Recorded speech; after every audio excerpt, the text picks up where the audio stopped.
Hi, everyone. Welcome to the last session of .NET Conf Day 2. We got Ben over Skype to talk about DevOps flow with ASP.NET Core, EF Core, TFS 2017, VSTS. It sounds like we got a bunch of stuff going on. How's it going, Ben? Pretty good. Been a busy day. So, you ready? Yeah, let's do it. Awesome. All right. Okay, so like the man said, this is DevOps with ASP.NET Core, EF Core, and TFS 2017. I'm Benjamin Day, owner of Benjamin Day Consulting, based out of Brookline, Massachusetts, which is basically Boston. Right now, I happen to be at Pluralsight Live in Salt Lake City, Utah, so I'm presenting at a conference from within a conference. It's just taking a few minutes away to do this talk right here. I do consulting and training, a lot of stuff with Scrum, DevOps, TFS, software architecture, yada, yada, yada. I'm a Microsoft MVP, Pluralsight author, Scrum.org trainer. So Scrum.org is Ken Schwaber's company. Ken Schwaber is one of the two co-inventors of the Scrum process. Teach a bunch of different classes through them. If you're looking for Scrum training, give me a call. I'm at BenDay on Twitter, and www.benday.com is my website. So while we're talking about Pluralsight stuff, I've got a new course coming. It should be dropping within the next week or 2 weeks. It is DevOps Skills for Developers with Visual Studio and TFS 2017. Basically, it's the 9-hour version of this talk. So we're going to do a lot of stuff in that I won't have time to talk about right now. So anyway, on with the show. So I am guessing that some of you are probably feeling a little busy at work. Maybe a little run down. You feel like you got 67 trillion things going on. Just, going around putting out fires, trying to do 67,000 things, right? We're busy. Well, that's not necessarily an awesome thing. And when I hear developers or teams talk about being too busy, I start to think about productivity versus waste. So there's this dude, Gerald Weinberg. He wrote this book called Quality Software Management, Volume 1, System Thinking. And it's kind of a barn burner of a book. And he went out and did a bunch of studies to see how productive developers were depending on whether they were trying to work on one task or up to 5 simultaneous tasks. So what he found was if you had one task, you can be 100% productive on that task. So that makes sense, right? One thing, you can focus on just that one thing. If you had 2 tasks, you could spend 40% of your time on one, 40% of your time on another, and then you'd get 20% waste. 3 tasks, it's 20% on each with 40% waste.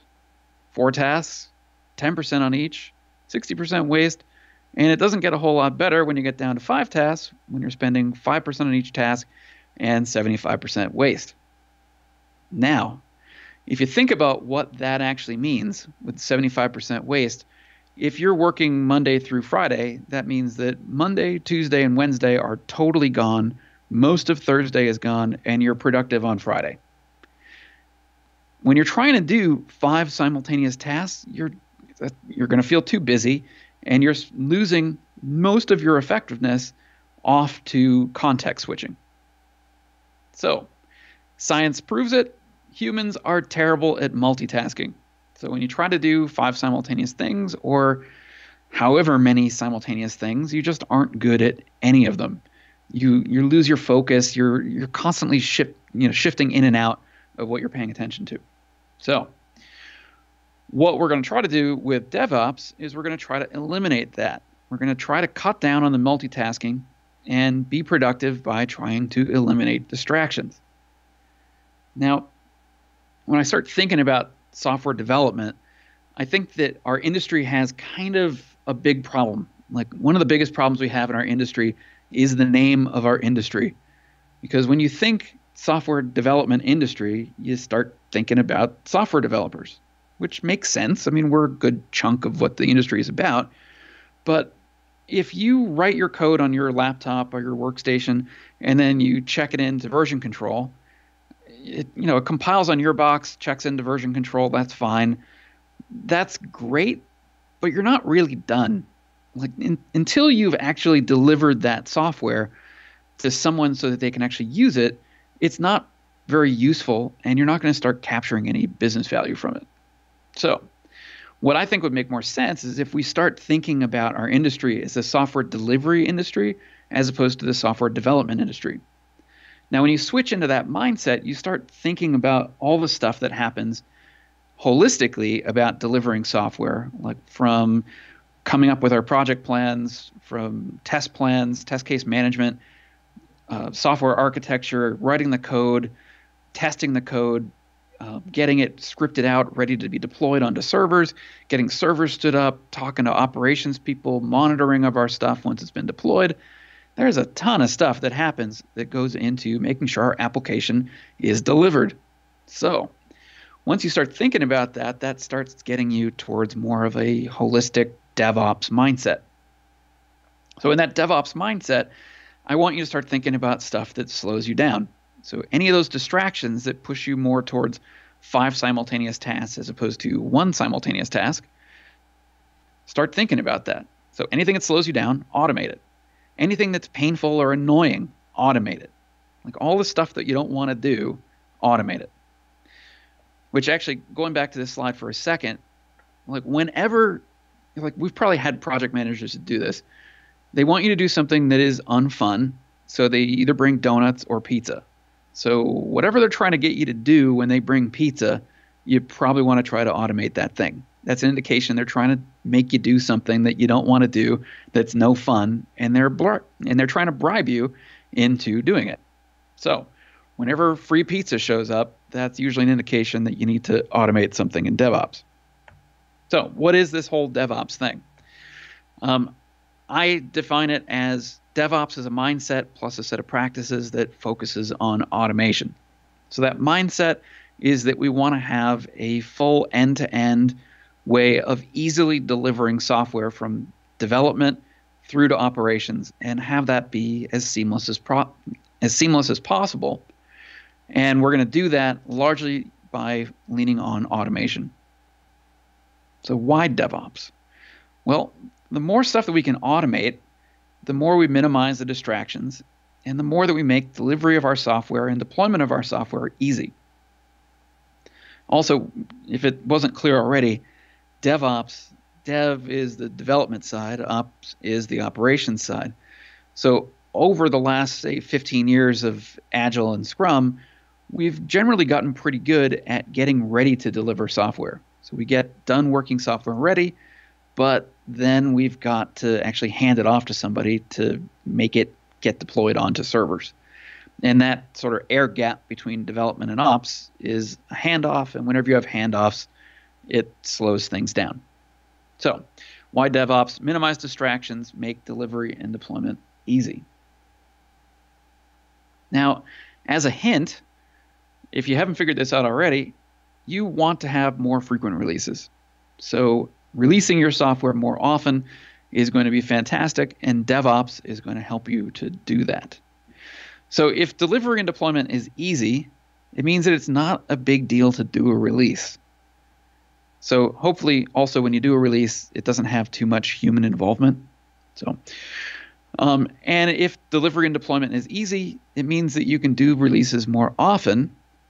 And if delivery and deployment is easy, you can spend less time focusing on delivery and releasing your software and more time focusing on your real job of writing and actually delivering done working software. Make sense? All right. So one of the things, this is sort of a snooty, fancy pants word that we use in DevOps, batch size. So going for smaller, more frequently, Going for smaller, more frequent releases is something called a small batch size. So batch size is important to think about in DevOps. And one of the ways that I sort of try to explain it to people is, let's say you're trying to eat that, 8-layer sandwich, and you're trying to eat that in a single bite. That's kind of that semi-annual or annual, that big bang release model that we've kind of been doing traditionally in the industry for a long time. And that's a large batch size. So we're trying to deliver a ton of features at one time, and that's just a lot of stuff to deliver and handle at one time. As opposed to if we do more frequent releases, we're talking daily, weekly releases. That gets us into small batch size. So sort of thinking about trying to eat a stack of 8 sandwiches in a single bite, as opposed to trying to pop a single spoonful of whatever the heck is in that spoon. Looks kind of delicious, right? All right. Anyway, clip art. Yay. So thinking about DevOps and releases, the smaller, more frequent releases are a ton easier to manage because there's a whole lot less to worry about. If you're trying to deploy 30 new features and all the requisite database updates that go with it, that's 30 things you have to worry are working or not working. Also, that's 30 things you need to get feedback from your customers on. And you know that when you ask for feedback from your customers and you say, here's 30 things I want feedback on, they're going to maybe look at 2 or 3 until you get to production. And then they're going to tell you that the other 28 items that were in that release, they don't like them and they're angry and you have to fix stuff right away. Any surprises are bad. Surprise, bad. But if you're shipping smaller releases that just have 1 or 2 features in them, it's a lot easier to manage, less to worry about, less stuff for people to give you feedback on. Also, it gives you a smaller surface area for your mistakes. So you're going to make mistakes. DevOps is not going to make that go away. The idea here is that if you're not shipping 30 features simultaneously and instead you're only shipping 2 or 3, if those features don't work for some reason, it's a lot easier to roll back 1 or 2 features than it is to try to roll back 30. All right, enough talking. Well, enough talk. I'm going to keep talking, actually. I've got 55 minutes to fill. Let's stop with the theoretical stuff and let's hop into talking about DevOps, specifically for ASP.NET Core and EF Core. I promise I will get to demos in a bit. All right, so DevOps goals. This is goals for any technology that I write my stuff in, but specifically, let's think about it in terms of EF Core and ASP.NET Core. So I want to make sure that my stuff is version controlled. I want to make sure that my stuff is automated, and I want to make sure that stuff is repeatable. So version controlled, hopefully that makes sense. Getting your code into TFS or Git under TFS, whatever you're going to use, making sure that you've got that stuff version controlled so that you know what you have. Now, putting it in version control puts you within reach of automated builds and being able to do automated testing as part of your automated builds. And additionally, with this whole repeatable thing, doing it automated build plus version controlled stuff going into the automated builds means that you can theoretically go and recreate a build that you did 6 weeks ago. And, well, that means that if you need to roll back, you've got a prayer of rolling stuff back. So with these things that are version controlled, automated, and repeatable, what we're getting towards now with sort of a DevOps mindset is not only just doing our code, but also starting to automate and script out what our hosting environment looks like. So start thinking about stuff like Docker, Azure Resource Manager templates, and things like that, containers. Another thing that I'm thinking about for DevOps goals is I never, ever, ever, ever, ever want anyone to deploy from a developer workstation. I just don't trust it. We've all heard of the works on my box problem. Works on my machine, doesn't work anywhere else. Well, when you're deploying from a developer workstation, you're just basically asking for the works on my box problem. So this don't do a deploy from a developer workstation means that nice right-click deploy that you've got inside of Visual Studio, I think that is largely incompatible with DevOps. It's great, it's handy, but if you want that version-controlled, repeatable, automated way of doing deployments, that right-click deploy out of Visual Studio, it's not really happening. It's not great. One of the reasons why is that that's super manual, because someone is going in, opening up Visual Studio, doing a build, doing a right-click, and doing a deploy. And the chances that someone does something a little bit different, and now that causes problems, maybe it's not likely, but it's much, much more possible than if you have, say, an automated build doing that. So what I like to see happening instead is deploying from TFS build and ideally also from TFS release management pipelines. So checklist for ASP.NET Core, EF Core, DevOps. 1, code is under version control. 2, database schema and database changes, database updates are under version control. Automated tests, unit tests, integration tests, UI tests like Selenium, those are there, they exist, and they help you to identify if your app is working or not working. We're doing all this stuff from an automated build, and if we're going this far, going to automated releases and automated deployments. So I think a really big important thing that a lot of teams forget about is taking care of their database. So in DevOps, don't forget the database. I'm guessing that almost every application that you use and you develop eventually ends up with a database somewhere. And if you've got a database, you need to have a way to version control the schema, store procedures, functions, primary keys, what the columns are, what your indexes are, all that fun stuff. That all should be under version control, because if it's not under version control, you really can't automate it. If it's in version control, you can do automated build and deploy your database schemas.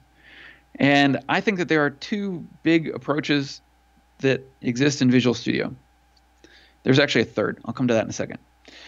The first 2 that I use a lot, SQL Server Data Tools, SSDT. These are database projects, SQL Server projects in Visual Studio. That helps you to describe exactly what's in your database and what's not in your database, gives you tools for deployments. You also have the option of entity framework migrations. This is what I'm going to focus on in the rest of this talk, is how do you use entity framework migrations with TFS build to do DevOps. Now the third one that I don't have listed here are the Redgate tools. So there are Redgate tools that come along with Visual Studio. There's a free version and there's also a paid version. They're all great, but I'm going to focus on entity framework migrations for right now. All right. Now, a tip that I've kind of stolen and sort of added some stuff onto, stole this from Scott Hanselman. I saw him speak in Milwaukee, Wisconsin, maybe about a year ago, and he was talking about .NET Core and how it's really important to learn how everything works on the command line. And his point, which is actually a really great point, is that if you understand how things work on the command line, then when things go wrong, you can understand how to debug them. You kind of have a feeling for where different things all fit together. Now for DevOps, with automated release management and automated builds, it's really helpful to know how to do everything for the command line, not just for debugging, but because most of the stuff you're going to do is going to be batch scripting or PowerShell scripting. It's almost everything in DevOps and automated builds comes down to calls you're going to make to a command line. So if you know how to do all this stuff with .NET Core and Entity Framework Core on the command line, you're in really great shape for automating your stuff in your DevOps build release pipelines.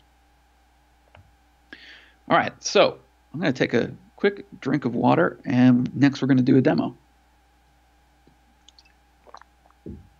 All right, so demo, I'm going to start off with an existing solution, and we're going to do some stuff to use Entity Framework migrations inside of Entity Framework Core to manage our database schema. And my taskbar is hidden. Here we go. Okay, so I have created an empty solution. I just went down to the command line and I typed in .NET New and used one of the scaffold projects that are in there. Did a bunch of stuff, and I've added in some of my dependencies. So for .NET, for Entity Framework Core, I'm using the following NuGet packages. You're basically going to be working with Microsoft Entity Framework Core.design and .SQL Server. And I won't go too deeply into that stuff right now, but I've got a web project and I've got an API project. I think API project would be my my business objects, all my back-end code that backs up my ASP.NET user interface. And then I've also got an app settings.json, and this has a connection string inside of it. All right, so first off, if you're going to do Entity Framework Core, I'm going to come in here and create a DB context. So I'm just going to call it my DB context. So DB context, it's, if you're familiar with Entity Framework Classic, which is kind of a weird thing to call it, the Entity Framework we've had for a long time, not the core version. If you're familiar with that, DB context really hasn't changed all that much. If you're not familiar with Entity Framework, well, DB context is where you go for all your stuff.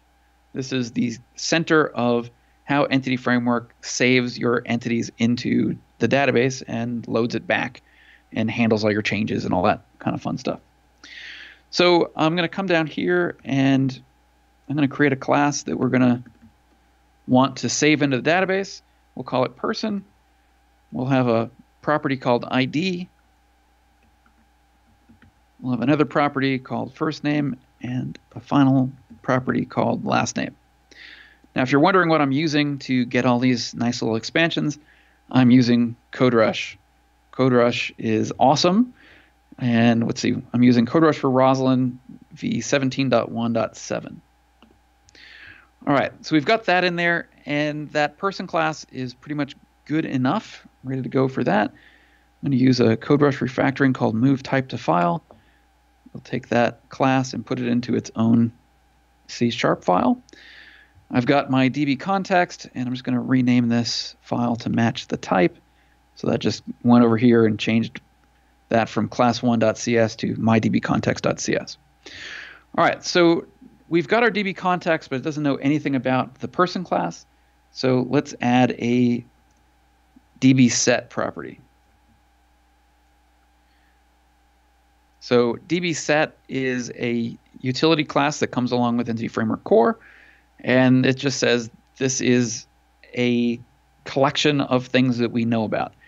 And you can do link queries, and that'll call in the database and get stuff out, and you can add things into this collection and save them. And this is basically how you start working with person objects and person tables in the database.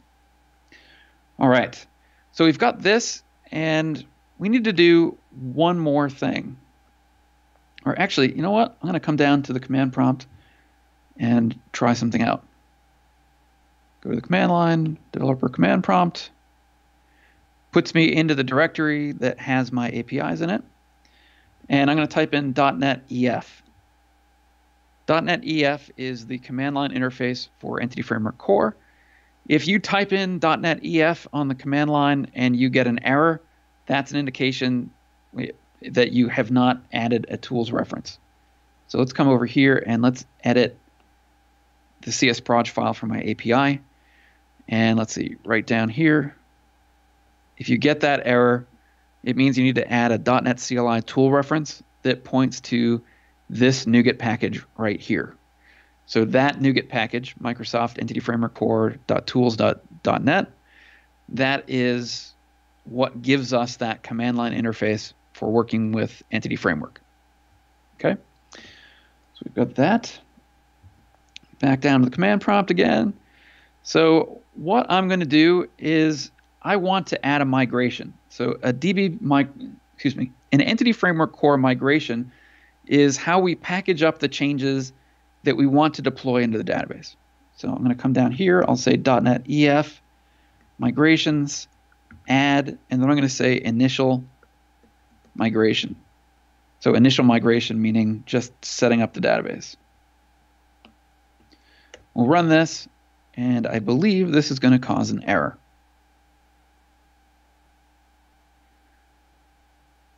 And it tells us that it is unable to create and it's telling us that it's having trouble newing up an instance of my DB context. And it says to add an implementation of iDesignTime DB context factory that goes to the type of my DB context. So what this class does is we'll provide a class that implements that interface, and this will be how Entity Framework .NET Core tools on the command line we'll know how to new up instances of our DB context in order to do this entity framework core migration stuff. All right, so we'll come back over here, and I'm going to add one of those design time data context factories.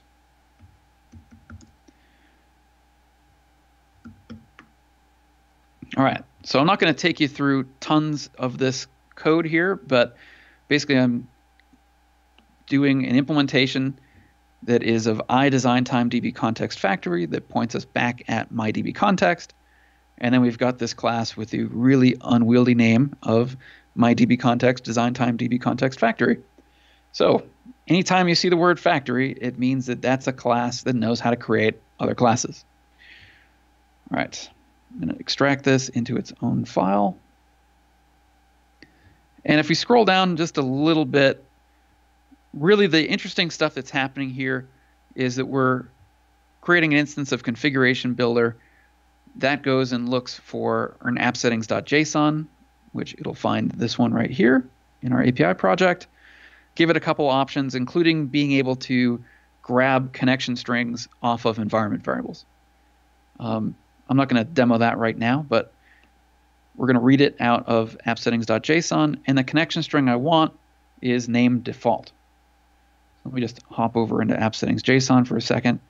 So basically, almost everything that the DB context factory class is going to do is knowing how to read our app settings.json, get the connection string, and then new up an instance of our DB context. All right, so let's build this. Hopefully that should build.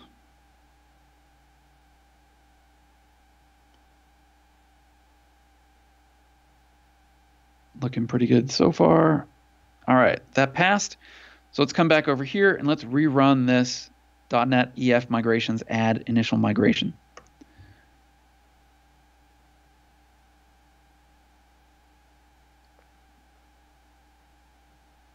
Okay, so it ran, and now in our project, we've got a new folder over here called migrations, and we've got a bunch of different files inside that folder. So since we gave it the name of initial migration, we get classes that follow that naming pattern.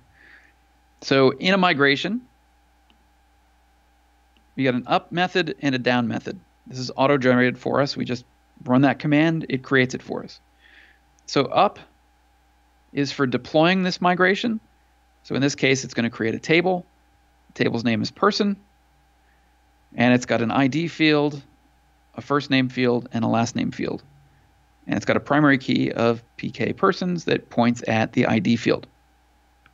So pretty cool. Generates this, and when we run the deploy this migration, it'll deploy these changes. The down is for rolling back this migration. If we ever want to go backwards and undo our change, it'll come in and drop the table persons. Okay? Cool. So at that point, let's come back down and let's deploy this into the database. Actually, before I do that, let's go into SQL Server Management Studio. I'm going to refresh my list of databases. And right now there is, let's see, what database are we going to be using? We're looking to use a database called My Database Name. Very creatively named. Actually, let's call it .NET Conf 2017. All right, so we've got that in there. And there is no database called .NET Conf 2017. So back down onto the command prompt. Now we want to deploy our changes off to the database. And we're going to do .NET EF database update.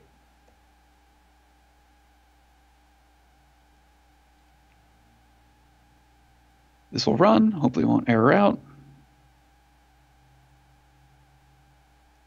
We can see that it is talking through the MyDesignTime DB context factory class, because I've got some debugging calls that I put in there that write out to console. And it says that it's applied the migration. So let's come back over to SQL Server Management Studio, refresh this, and now we've got .NET Conf 2017. And we get a couple different tables in here. One is our person table that has ID, first name, and last name in it, just like we'd expect. And then our EF migrations history table is what Entity Framework Migrations uses to decide whether or not it has deployed certain migrations. So I know this is kind of a small font in here, but that is the name of our migration. So every time we run a migration against our database, it adds a record into this table, and that's how it makes sure that it doesn't run the same migration twice. All right. So at that point, we basically have scripted out our database. So we have an initial migration that'll set up our database. We've got our way of deploying our changes, and we can add this into version control. So I've already marked it as add to version control. So I'll come into changes. I'm using Git and TFS. So I'll say added initial migration. I'm going to say commit all and sync, which will just automatically push that up to Team Foundation Server. And there you go. That is pushed up to SQL Server. Excuse me. That is pushed up to TFS.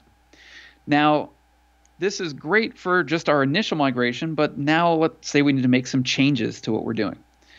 So let's come into person, and let's say that we need to add an email address column to this. So we'll add a new one. We'll say email address. Let's add status in here as well. So we just added 2 different fields into that. And let's add another class. Let's call it note. Nothing too fancy. ID, and then we'll give it a property called note text. Move that to its own file. So we've added that new note class, so we need to map that into our DB context. So we'll add another DB set. Tie that up to note. So we get a notes property right there. We'll save that. Let's make sure it builds. And if it builds, we'll go down and add another migration into our project. Come down here. We'll say .NET EF migrations, add person, email, and notes. Descriptive. You're trying to go for a descriptive name. Add that in there. That runs. And now over here in our migrations folder, we've got person, email, and notes. So what it's saying in our up, so for applying this, it says add a column called email address, add a column called status. Both of those go into the person table. And then we create a brand new table called notes that has an ID and note text field. So pretty cool right there. All right, so now we can go deploy that into the database by running .NET EF database update.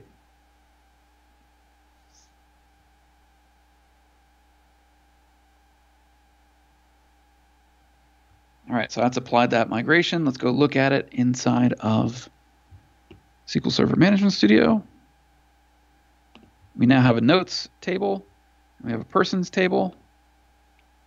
And we've got our new columns, which are email address and status.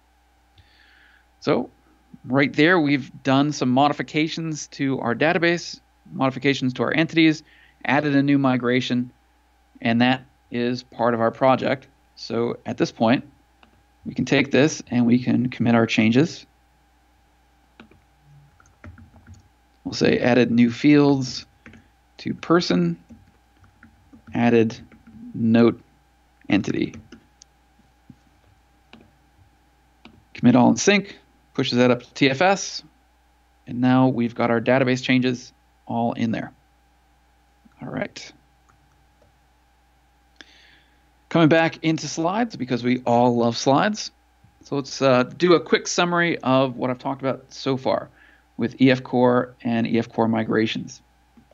So the NuGet packages we care about, if we want to talk to SQL Server from Entity Framework, we're going to do Entity Framework Core.SQL Server. If we want to do database updates, aka migrations, we're going to want Microsoft Entity Framework Core.Design. You'll also probably want Entity Framework Core.Design and .design.SQL Server. I don't think I have that in the slides anywhere. If you want to reverse engineer an existing SQL Server database, you can do that using a command called scaffold, which I didn't demo. And you'll need that design DLL right there to reverse engineer an existing database. To enable that .NET EF command, you're going to have to edit the CSproj file and add a .NET CLI tool reference that points at that NuGet package right there. So if you go down to the command prompt and you type in .NET EF and you get an error, that's an indication that you haven't added that tool reference. And you add the tool reference by going in and adding that item group with the .NET CLI tool reference element inside of it. Make sure that you point it at the right version of the DLL. Excuse me, the right version of the NuGet package. That's right there. EF migrations, that's version control for Entity Framework Core, an entity framework.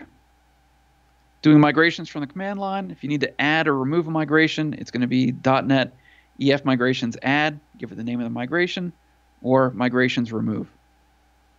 If you want to deploy an update, it's going to be .NET EF database update, and that'll deploy the database changes into the database.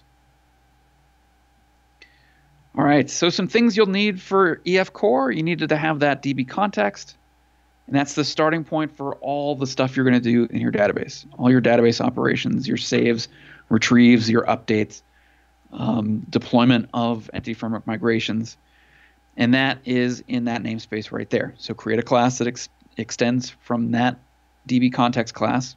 You're good to go. You'll need a design time DB context factory of type T that points back at your DB context. This is going to handle creating instances of your DB context for doing the database migrations. And that is in that namespace that I'm not going to attempt to read right now. All right.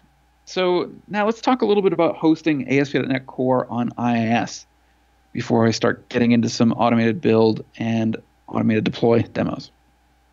Now, the structure of ASP.NET Core versus ASP.NET Regular, the kind we've been using for a long time, it's got a different project structure.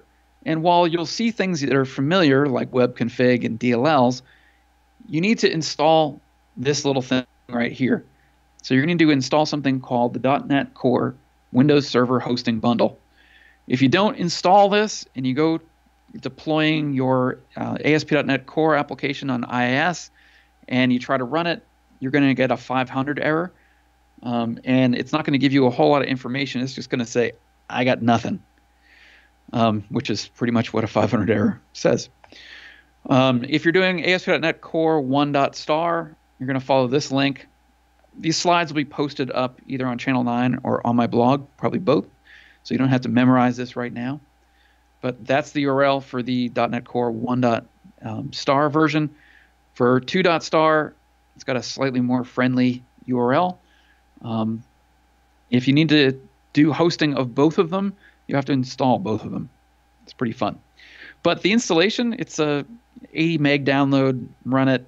It's going to take you about 4 seconds to install it. It's really quick. It's painless. But this is the thing that allows you to host ASP.NET Core on IIS. All right. Another drink of water. And let's talk about TFS build and release. Or actually, let's just do demos. Let's do that instead. All right. Let's open up Chrome.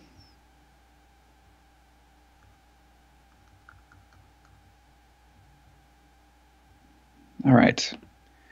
So coming in, this is Team Foundation Server, so the web interface for TFS, and this should have the history that has the stuff that I added in.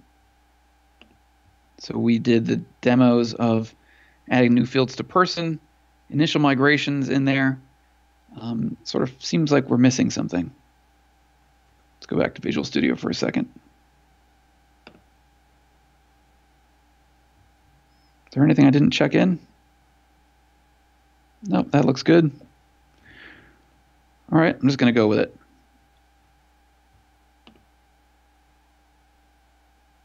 Okay, so we've got the code inside of TFS.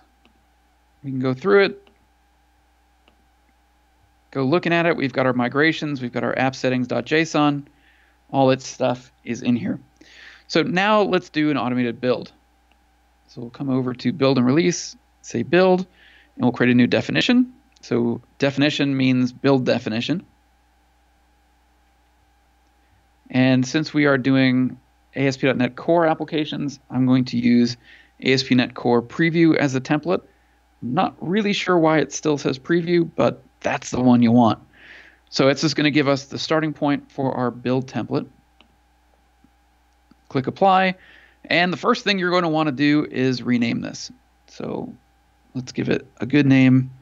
We'll say default build.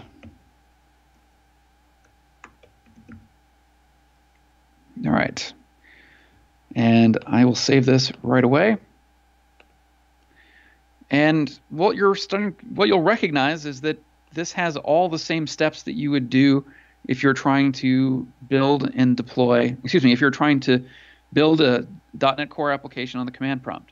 So first thing you would do would be .NET restore. That'll restore all your NuGet packages, all your dependencies. So that's step one. Step two, do a build. That'll be a .NET build command on the command line, and that will compile any of the CSproj files that you've got inside of that source control repository.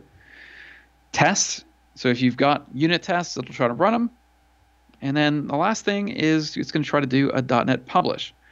Now, by default, this tries to do some stuff that's helpful for you, where it tries to publish your web projects for you. I find that it's not really very helpful because what you get out of the other end is a zipped up version of the output of your web project. And that's fine if you're only doing build, but if you're doing releases, it starts to become a problem. So let's come down here, and I'm just going to snag that. Let's go over to publish, and let's see. I forget exactly what the name of my project is, but I'm going to say build anything with the word web in it. So that should pick up my web project. And down here, one of the arguments is -- output, and it's -- output to the build artifact staging directory. So anything that shows up in the artifact staging directory is going to get published by this next step called publish artifact. Basically, this will take the compiled code, publish it up to TFS so we can use it in a release. So I'm going to come and create a folder called for deploy inside there just to keep everything nice and clean. Now, at this point, this should be ready to run. So I'm going to say save and queue, and hopefully this will actually work. So first thing it does is it tries to contact a build agent. So I'm doing this inside of Hyper-V. I've got a full TFS set up inside of Hyper-V with build servers and other servers I'm going to do deployments onto. So it starts off, it does a restore, does a get of the sources, downloads the source code, restores my NuGet packages. It's going to do a build. And as you can see, this is basically showing you what's happening on the command line, because this is just a really fancy way of generating a bunch of command line calls. So it's doing the build step right now. That should complete in just a moment. Then it'll run my tests, which you don't really have any tests right now, which is very bad. You should definitely have tests.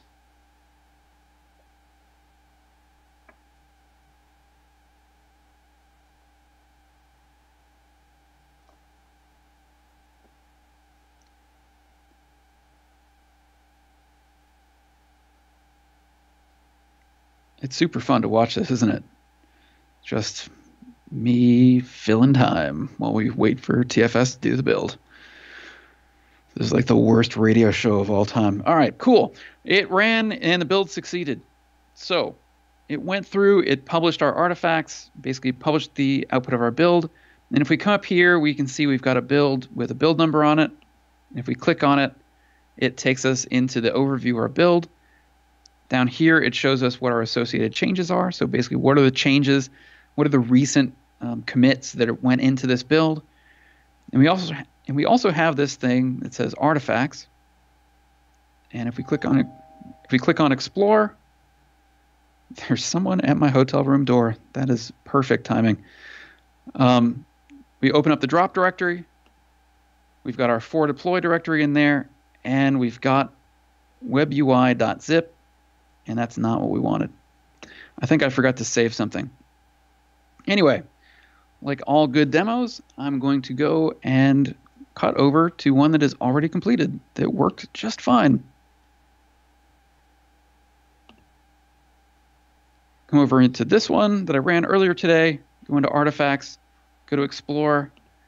We've got the drop directory, for deploy, and then we get benday.netconf.webui, and we've got the output of what we did in our build. So basically, this is the ready to deploy version of our web project. Okay, so back to that other one for just a second, just because I'm a glutton for punishment and I want to just keep making demo errors while I'm being watched by a bunch of people. Let's come in here for just a second. We're back into the output of this, and we see we've got this button right here called release. So if we click on this, it says we don't have a release definition that is tied back to this build. So a release inside of Team Foundation Server is how we take the output of builds and deploy it off to various environments. So I'm going to say, yes, I want to create a release definition, and it gives us a whole bunch of places to start from. So Python, Kubernetes, PHP, Node, Azure Service Fabric, all kinds of stuff that we can start from. But because we're cool, we're going to start from empty. So we say empty, and then the next thing it says, what build do we want to attach to? So I'm going to attach to the build we just created. And then we have this option right here that says continuous deployment. So continuous deployment means that this release will try to deploy the latest output of the latest build every single time that the build runs. So this is a great way to automatically deploy your stuff. As long, if you check in your code and the build runs and it passes your tests and it's good, well, why not just deploy right now? So remember I was talking about in DevOps having small batch size, small releases. Well, you don't necessarily have to release to production every time, but it is really handy to be able to deploy to test environments or QA environments. And having continuous deployment as one of your options in your release is really awesome. So I'm going to create that release definition, and that drops me into this empty release definition. So I'll call this demo release 1. We'll save it, and that's good for right now. So I'm going to hop over and show you a release that I've already created for that build that succeeded. So this is default build in a slightly different team project. I'll click on releases. And while I was developing this demo, I released 16 times. Took a little while to get it ready. We can see that it's deployed to the dev environment. We can click on logs, and we can see all the stuff that it did. Now let's go over and look at the actual definition. So we'll come to default release, click on edit. Let me close that down. And this is going to deploy to our dev environment. So I'm using a handful of tasks that I've created that are available in the marketplace. So if you go up to marketplace.visualstudio.com, you can find this add-in that I've created, this extension. It's called Build and Release Tools. Search for that, and you can get all this cool stuff right here. Install it into your TFS, and you've got some handy things. So the reason that I created those add-ins for Team Foundation Server is that there is a lot of things that I found really tedious for deploying ASP.NET Core applications and Entity Framework Core applications, and this just helps me out. So what I'm going to do is I basically scripted out the things that I would do to deploy my application off to a dev environment. So first thing I'm going to do is I'm going to take my app settings.json and update the connection string. So this is probably a worse practice of hard coding a connection string directly into here. Usually you'd probably add that in as a variable. I talk about how to do that in my new Pluralsight course, so check that out. So what I'm doing is I point this at appsettings.json. So you go into that for deploy directory, choose the appsettings.json that I'm going to use when we're going off to production. Edit the default connection string to be that value, and then we're good. Next thing we're going to want to do is to deploy our EF Core migrations. Now, there's some tricky stuff that happens with EF Core migrations. So when you're trying to deploy EF Core migrations, it really is a lot easier to deploy them if you have the source code. But let's go back in and look at the output that we're trying to deploy. Do you see any source code? No. Okay, so you can deploy EF Core migrations using just DLLs, but it's a little bit hard. I love the team. The team is great. I think this is just one of the things that fell off their backlog. Hopefully this is something they're going to add in and make easier soon. But in the meantime, I've got this deploy EF Core migrations task that I created. So if you want to add that in, you say add task, go to utility, go down a little bit. And if you've installed my extension for TFS, you'll get this step right here that you can add into your release or into your build. And then you get these other ones that are available to you as well to do some other stuff. Okay, so that second step will be deploying our EF Core migrations. And then the final thing I want to do is I want to copy my files off to a share that hosts my web application. So in this case, this is going to be deploying off to a web server called Demo17 Web1 and put it into the .NET Conf-dev directory. Now, this thing right here, this third step, what I'm doing is I'm going in and I'm editing my web config file that has already been deployed, and I'm just changing it. So if you're familiar with the Unix command or Linux command touch just does something that slightly modifies a file.